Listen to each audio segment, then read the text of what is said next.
오늘 누가복음 6장 35절 36절 말씀, 이웃을 대하는 성도들의 태도에 대해서 이렇게 말씀을 하고 있습니다. 지금 계속 누가복음 6장에 보면 그 이웃에 대해서 우리가 그리스도인이 어떠한 삶을 살아야 되는가에 대해서 계속 말씀하고 있습니다. 하나님의 법 가운데는 무엇을 하지 말라라고 하는 소극적인 법이 있는 것과 또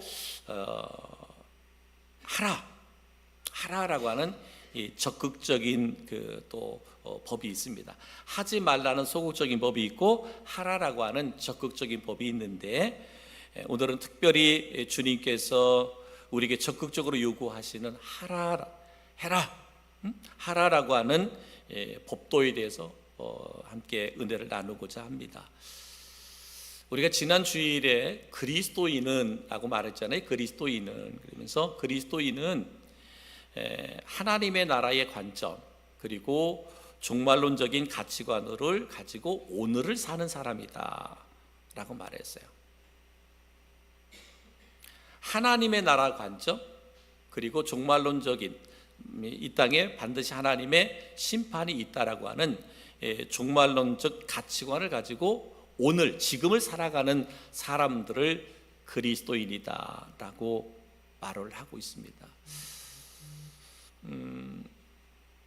저는 이번 주에 두 사람의 죽음의 소식을 들었습니다. 한 사람은 우리 지역에 함께 연합해서 활동했던 지역의 목사님이신데 57세 금왕에서 목회하시는데 57세인데 하나님이 그 영혼을 부르셔서 오늘 장례를 치렀습니다. 그 아들이 진우하고 고등학교 같이 다녔던 친구고 그렇습니다. 열심히 목회도 했고, 교회는 크지 않았지만 열심히 목회도 했고, 또 그 음성의 지역을 위해서 또 이렇게 그 목사님으로서 기자 활동을 하면서도 열심히 복음을 전하려고 했는데, 근데 하나님께서 오늘 그 영혼을 엊그저께 부르셔서 하나님의 나라에 안식하게 하셨습니다. 또 오늘 저하고는 상관없는 사람이지만 한 사람의 죽음의 소식을 들었습니다. 누구냐면 지난 정권 때 교육부 총리를 역였던 그 윤은혜라고 하는 여자 장관인데, 그 남편이 오늘 자살을 했습니다. 교육부 부총리급이잖아요. 총리급이잖아요. 그 남편이 자살했는데, 자살한 이유를 보니까 경제적 비관이더라고요. 경제적 비관. 그래서 좀 더 내용을 들어가 보니까 그 30살 먹은 아들하고 푸드 코너 같은 데서 같이 일을 하다가 안 돼서 문을 어젠가를 접었다는 것 같아요. 그러면서 이제 오늘 자살했다고 뉴스가 나왔는데, 우리나라의 부총리까지 겪었던 사람의 가정이 경제적인 이유 때문에 남편이 자살을 했다. 참 그 소식을 접하면서 제가 다시 말씀드리지만 그리스도인은 하나님 나라의 관점 그리고 종말론적인 가치관을 갖고 오늘을 살아가는 사람이 그리스도인이다. 제가 보건대는 정확하게는 알 수 모르겠어요. 이 윤은혜라고 하는 이름 자체가 은혜라고 하면 크리스찬이었을 확률이 거의 많습니다. 아내가 그리고 그러한 부총리급이었다라고 하면 만약에 교회에 나갔다면 교회에서 직분이 남편도 그렇지만 적은 직분이 아니었을 거란 말이죠. 여러분, 오늘도 우리가 기도했지만 세상에는 믿음의 종류가 참 많습니다. 그죠?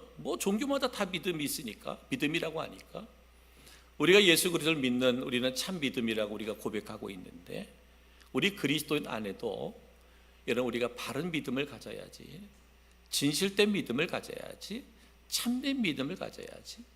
여러분 믿음을 올바로 갖지 않으면 누구도 장담할 수가 없잖아요. 제가 여기서 누구를 폄하하고자 이 말씀을 드리는 게 아니에요. 그렇죠? 열심히 목회 사역을 하신 목사님도 하나님께서 그 영혼을 부르셨고요. 근데 그래도 사회에서, 우리 사회에서는 최고의 위치에 있다라고 하는 그런 가정의 사람이 또 자살을 한다 라는 것을 바라보면서, 정말 그리스도인 우리는 신앙생활을, 믿음생활을 바르게 해야 되겠다. 바르게 해야 되겠다. 다시 말씀드리지만 우리의 삶은 영원하지 않습니다. 영원하지 않아요. 이 땅의 삶은 영원하지 않아요. 잠시 잠깐 나그네로 있다가 우리가 믿음으로 약속한 하나님의 나라에서 영원히 거하는 것이거든요. 그러려면 우리가 이 땅에서 뭐예요? 바른 믿음과 신앙을 갖고 살아가야 돼요. 어떤 경우에도 우리 믿음이 세상적인 거나 세속적인 것과 타협하지 말고 살아가야 됩니다. 그런 말씀에 비춰보면 오늘 하나님께서 우리에게 적극적으로 명령하신 명령이 있어요. 명령이 있는데, 여러분 그리스도인이 아니면, 참 그리스도 아니면 할 수 없는 것들을 명령하고 있는데, 오늘 말씀 첫 번째가 뭐냐? 원수를 사랑해라. 원수를 사랑하라 라고 하는 거예요. 원수를 사랑하라. 여러분 질문해 봅니다. 여러분 안에 원수가 있어요? 저번에도 질문했는데 원수가 있어요? 없어요? 미워하는 사람, 미워하는 사람이 있어요? 없어요? 없어요? 그러면 때로는 내가 정죄하는 사람은 대답 안 하면 계속 이렇게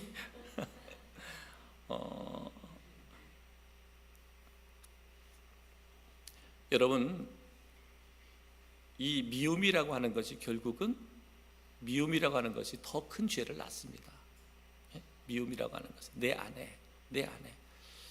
근데 오늘 예수님께서, 하나님께서 우리에게 명령하셨어요. 적극적으로 우리가 하라는 명령인데, 원수를 사랑해라. 그러니까 원수를 사랑하라는 것은 내 자신을 희생하지 않으면 불가능한 일이에요. 그죠? 정말 원수를 사랑할 수 있나요? 그거 불가능한 일이잖아요. 나는 불가능한 일이에요. 나는 불가능한 일이야. 근데 그리스도인은 해야 돼. 응? 인간 나는 불가능하지만 그리스도 나는 해야 되는데, 그러면 내가 그리스도인 나라고 할 수 있느냐? 희생할 수 있느냐? 아니에요. 하나님의 영이 나를 지배할 때만 가능해요. 그러니까 성령으로 충만한 거. 이제 주일날도 이제 성령 충만에 대해서 이제 말씀을 함께 나누려고 하는데, 여러분 성령 충만한 자만이 원수를 사랑할 수 있다라고 말씀하고 있습니다. 이것은 여러분, 내가 이 사람은 너무 착한 사람이야. 나는 너무 착한 사람이야. 나는 법이 없어도 살 사람이야. 그렇기 때문에 그런 것들이 뭐 원수를 사랑할 수 있느냐? 이거 불가능하다는 거죠. 불가능하다는 거죠. 그리스도의 희생적인 사랑을 경험한 사람이야. 그들만이 원수를 사랑할 수 있다. 여러분, 우리가 예수 그리스도의 사랑이 우리를 구원하신 거잖아요. 그죠? 예수 그리스도의 사랑과 희생이 나를 구원하신 거잖아요. 그것을 경험하고 체험한 사람만이 원수를 사랑할 수 있다. 오늘 주님께서 요한복음 14장 15절에 이렇게 14장인데요. 14장 15절에 이렇게 말합니다. 너희가 나를 사랑하면 나의 계명을 지키라. 이 말씀을 주셨어요. 요한복음 14장 15절에 너희가 나를 사랑하면 나의 계명을 지켜라. 네가 하나님의 사랑을 입었다면 너도 뭐라는 거예요? 사랑하라는 얘기잖아요. 사랑하라는 얘기입니다. 그러니까 이 사랑이라고 하는 것은 원수를 사랑한다고 사랑은 하나님께 속한 것이다 라고 말씀하고 있습니다. 로마서 5장 8절에 보면 이렇게 나와 있습니다. 5장 8절인데요. 우리가 아직 죄인 되었을 때에 그리스도께서 우리를 위하여 죽으심으로 하나님께서 우리에게 대한 자기의 사랑을 확증하셨느니라, 이렇게 말씀했어요. 우리가 아직 죄인 되었을 때, 그러니까 우리가 구원받기 전에 그리스도께서 우리를 위하여 죽으심으로 하나님께서 우리에 대한 자기의 사랑을 확증해 보여주셨다.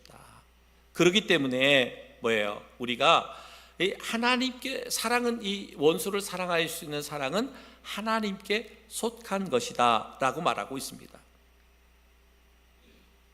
그래서 요한일서 4장 19절에 이렇게 말씀합니다. 우리가 사랑하면 그가 먼저 우리를 사랑하셨습니다. 내가 뜬금없이 누군가, 여기 말하는 원수를 사랑하라 그럴 때 원수를 사랑할 수 있는 게 아니라 뭐라 그랬어요? 내가 그 원수를 사랑할 수 있는 것은 그가 먼저, 하나님이 나를 먼저 사랑하셨습니다 라고 말씀하고 있습니다. 그렇기 때문에 사랑하는 성도 여러분, 하나님의 명령이라 그랬잖아요. 원수를 사랑하라. 쉬운 일은 원수를 사랑하는 것은 쉬운 일은 아닌데, 그러나 내가 하나님의 사랑으로 우리가 용서받고 구원받았다면, 네가 먼저 하나님의 사랑을 받았다면 너도 그렇게 이웃을, 원수를 사랑해라 라고 말씀합니다. 저는 우리 성도들 한 사람 한 사람이 이런 믿음의 경지에까지 다다를 수 있기를 주님의 이름으로 축복합니다. 두 번째 명령은 뭐냐? 선대하라라고 하는 말씀이었어요. 선대하라. 우리 주님은 우리에게 원수를 사랑할 뿐만 아니라 그것을 증거하기 위하여 그들에게 선을 베풀라고 말씀하시므로 적극적인 행동 방식을 우리에게 제시해 주고 있습니다. 원수를 사랑하라 하면서 그들을 선대해라 라고 말씀하고 있습니다. 누가복음 6장 28절에 너희를 저주하는 자를 위하여 축복하며 너희를 모욕하는 자를 위하여 기도해라. 너희를 저주하는 자를 위해 축복하고 너희를 모욕하는 자를 위해서 기도해라. 아멘입니까? 아멘. 네? 주님의 명령이, 주님의 말씀이에요. 지금 다 성경에 있는 말씀이에요. 로마서 12장 20절, 내 원수가 줄이거든 먹이고 목마르거든 마시게 하라. 그리함으로 내 숯불을 그 머리에 쌓아 놓으라. 원수가 줄이면 먹이고 목마르거든 마시게 해라. 그죠? 그리함으로 내 숯불을 그 머리 위에 쌓아 놓으라. 우리가 이렇게 정말 나에게 해를 끼친 그 원수에게 먹이고 마시게 하였더니 그들의 양심에 깨달음이 주어지는 거죠. 이겁니다. 또 뭐라고 말씀하고 있습니다. 잠언서 24장 17절에 내 원수가 넘어질 때에 즐거워하지 말며 그가 엎드러질 때에 마음에 기뻐하지 마라. 나를 핍박하고 나를 조롱하고 나를 멸시하고 나를 손에 끼친 사람이 잘못되었을 때 즐거워하거나 기뻐하지 마라. 무슨 의미인지 알겠죠, 여러분? 네? 지금 저 말 그대로 와닿죠? 우리가 많이 해본 거라 그래. 네? 우리가 평상시에 많이 해본 거라 저런 말씀을 묵상할 때 그냥 그대로 와닿잖아요. 설명이 필요 없잖아요, 그죠? 네? 저 말씀은 설명이 필요 없어요. 또 히브리서 10장 24절 25절에 보니까 서로 돌아보아 사랑과 선행을 격려하며 모이기를 피하는 어떤 사람들의 습관과 같이 하지 말고 오직 권하여 그날이 가까움을 볼수록 더욱 그리하자. 사랑과 선행을 격려해라. 돌아봐. 서로 돌아보고 서로 돌아봐라. 응? 나를 핍박하고 나를 조롱하고 나를 멸시하는 사람, 그 사람에 대한 분노를 하지 말고 이럴 때 뭐라는 거예요? 서로 돌아보라는 거예요. 서로 돌아보고 정말 격려하고 모이기에 힘쓰고 이러한 삶을 살아라. 그래서 주님은 우리가 온전한 신앙인이 되기를 요구하고 있어요. 우리 주님은 그냥 그리스도인이라고 하는 이름만 가진 성도가 아니라 온전한 그리스도인이기를 원한다. 원수의 멸망을 기뻐하지 않고 오직 긍휼히 여김으로 선한 일을 도모하며 자비를 베푸는 자가 되어야 된다라고 이렇게 말씀하고 있습니다. 세 번째 주님의 명령은 뭐냐? 아무것도 바라지 말고 주어라. 아무것도 바라지 말고 주어라 라고 그렇게 말씀하고 있습니다.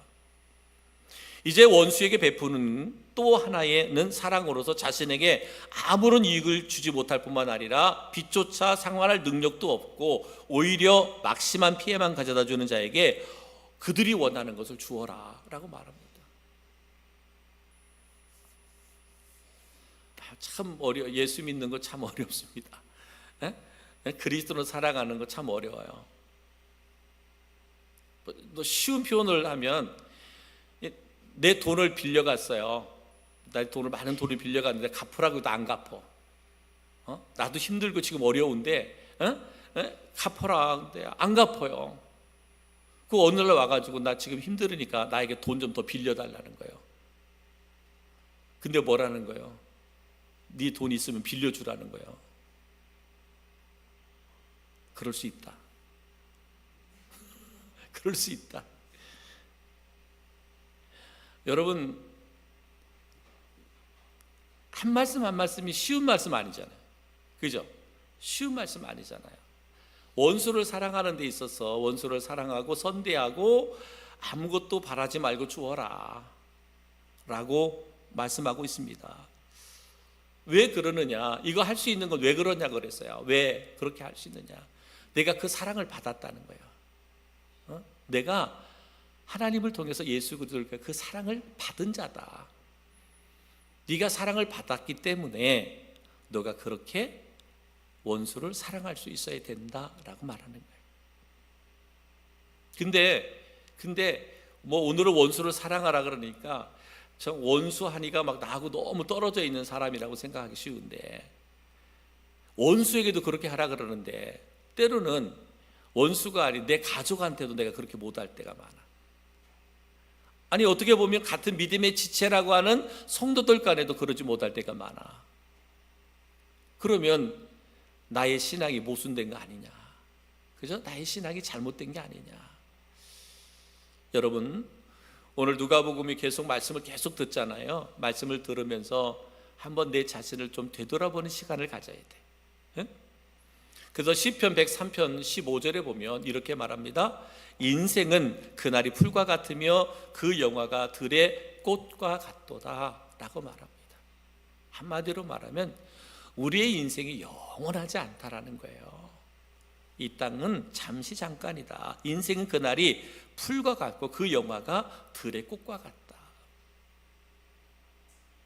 우리는 언젠가 하나님 앞에 서는데 이 땅에 살아가면서 인간의 이해 타산을 가지고 정죄하고 판단하고 미워하고 악을 행하고, 그리스도는 그렇게 살면 안 된다.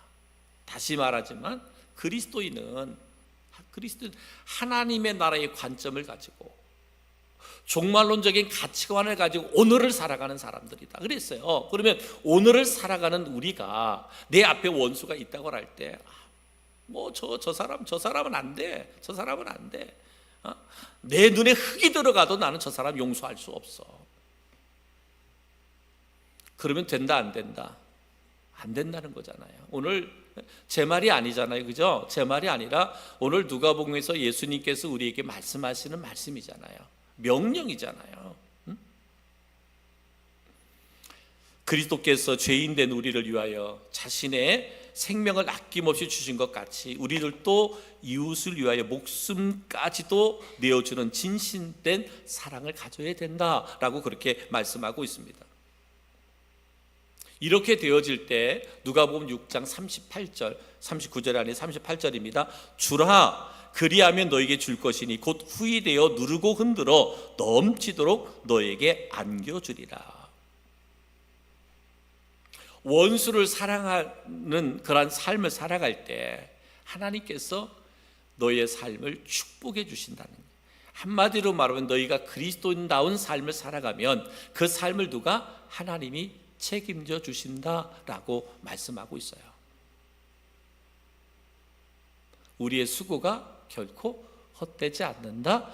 원수를 사랑하는 그 사랑이 헛되지 않는다. 선대함이 헛되지 않는다. 아무것도 바라지 않고 내어주는 것이 결코 헛되지 않는다라고 말씀하고 있습니다. 또한 누가복음 6장 36절에 이렇게 말씀했습니다. 너희 아버지의 자비로우심 같이 너희도 자비로운 자가 되라 라고 말합니다. 자비로운 자가 되라. 주님께서 너희 아버지의 자비로우심 같이 너희도 자비로운 자가 되라 이렇게 말씀하고 있습니다. 한마디로 말하면 하나님의 성품을 가지고 하나님의 시각에서 모든 것을 바라보라 라고 말합니다. 하나님의 성품, 하나님의 시각으로 모든 것을 바라볼 때 너희는 자비를 베푸는 자가 될 수 있다. 인간 나는 할 수 없을 수 있지만, 인간 나는 안 될 수 있지만, 우리가 하나님의 성품을 가진 자로 하나님의 시각으로 모든 것을 바라보는 자는 하나님께서, 아버지께서 자비로우심 같이 너희도 자비로울 수 있다라고 말합니다. 그러면서 우리가 자비를 베풀 사람, 우리가 사랑해야 할 사람이 대상이 누구냐라고 말씀하고 있습니다. 누구냐? 여러 가지로 표현할 수 있습니다. 저는 몇 가지만 말하는데, 첫 번째는 내 부모라는 거예요. 내 부모. 우리의 사랑의 대상은 부모다. 성경은 부모를 단순히 사랑하라고 말하고 있지 않죠? 성경은 내 부모를 공경하라, 그리고 순종해라 라고 말씀하고 있습니다. 우리가 잘 아는 에베소서 6장 1절로 2절 말씀에 보면, 자녀들아 주 안에서 너희 부모에게 순종하라, 이것이 옳으니라. 내 아버지와 어머니를 공경하라, 이것이 약속이 있는 첫 계명이다 라고 말씀하고 있습니다. 한마디로 말하면 부모를 기쁘시게 하라 라고 말합니다. 부모님을 기쁘시게 해라. 이 말을 왜 그러냐면, 내 부모를 기쁘게 하지 못하는 사람이 원수를 사랑한다? 있을 수 없다는 얘기죠. 그리스도인 너가 내 부모를 공경하고 부모의 말에 순종하지 않는, 즉 부모를 기쁘시게 하는 자가 원수를 사랑한다? 이거는 모순된 삶이라는 거죠. 있을 수 없는 삶이라는 거예요. 있어서도 안 되는 삶이라는 거죠. 우리 그리스도인들은 육신적으로 나를 낳아준 부모를 공경하고 순종할 수 있어야 된다 라고 말씀하고 있습니다.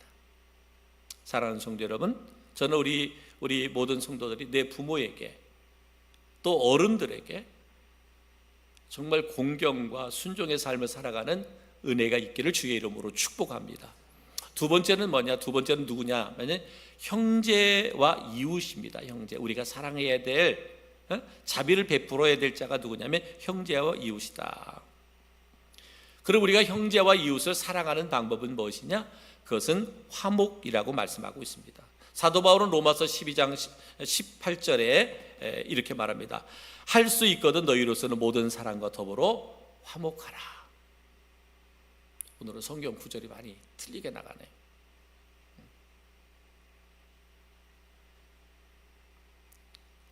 로마서 12장 18절에 그랬어요. 로마서 12장 18절에 할 수 있거든 너희로서는 모든 사람과 더불어 화목하라. 여러분, 하나님의 창조의 원리입니다. 하나님의 창조의 원리. 남보다 뛰어나게 산다는 것은 정신적인 면에서는 매우 바람직하고 훌륭한 것이나 재물이나 사회적인 면에서는 가장 어리석고 또 그리스도인 정신에 위배되는 것이다 라고 말하면서 형제와 이웃과 화목하는 것, 그러니까 누구보다 더 우리가 높아지려고 하는 것, 더 많은 것을 소유하려고 하는 것, 더 많은 것을 공유하려고 하는 것, 이웃과 어울려 산다는 것, 이것은 뭐예요? 주님이 우리에게 주시는 그런 귀한 명령이다. 이게 창조의 원리다. 근데 사회는 그렇지 않잖아요. 우리 사회는 그렇지 않잖아요. 항상 뭐예요? 누구 위에 군림해야 되고, 누구를 짓밟고 올라가야만 내가 성공할 수 있고 그러는 거죠. 그런데 오늘 성경은 그렇게 말씀하고 있지 않습니다. 항상 우리에게 형제와 이웃과 화목해라. 화목해라.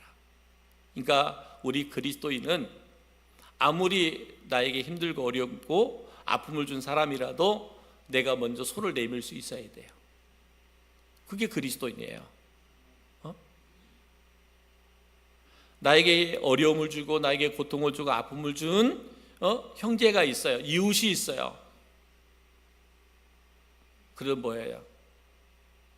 그리스도인이 손을 내밀어야 돼.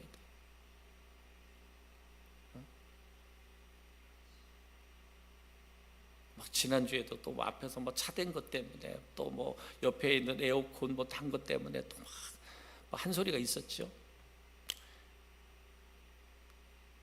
어제 그저께인가요? 에어컨 딱 옮겼습니다. 원하는 대로 다 해주는 거예요. 원하는 대로 다 해주는 거예요. 같이 뭐 대적할 이유도 없고. 왜? 우리 그리스도인들은 형제와 이웃과 화목하라. 손 내밀어야죠.